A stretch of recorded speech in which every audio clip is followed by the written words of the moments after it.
jamais l'air loin, comme une voix qui pleure. Des heures d'un mourant frappent la dernière heure. Sous sa couche funèbre, Harold entend, hélas, résonner dans la nuit cet appel du trépas. Et, rappelant de loin son âme évanouie, compte les tintements de sa lente agonie. D'un côté de son lit, debout, le saint vieillard élève vers le ciel son sublime regard, et, tenant dans ses mains une torche de hêtre, ressemble au temps qui voit l'éternité paraître. De l'autre, entre ses doigts pressant sa froide main, Ada, sous ses baisers la réchauffant en vain, s'abandonne en enfant ses seules alarmes. Ses cheveux sur son sein ruissellent de ses larmes, et, penchant son beau front profané par le deuil, ressemble en sa douleur à l'ange du cercueil, qui, noyant dans ses pleurs sa torche évanouie, regarde palpiter la flamme de la vie.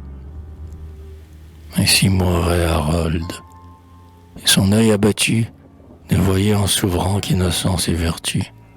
Sur ce seuil où son âme, au terme de sa route, n'allait porter, hélas, que remords et que doute.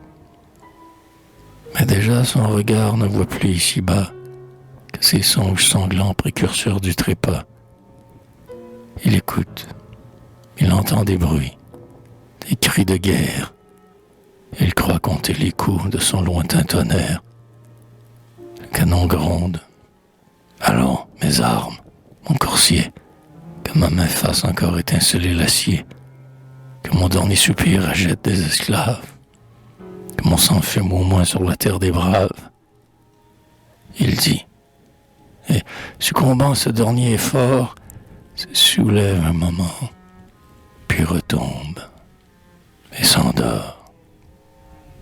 Mais dans le long délire où ce sommeil le plonge, Harold rêvait encore. Sublime et dernier songe. Jamais rêve, glaçant l'esprit épouvanté, ne toucha de plus près l'horrible vérité.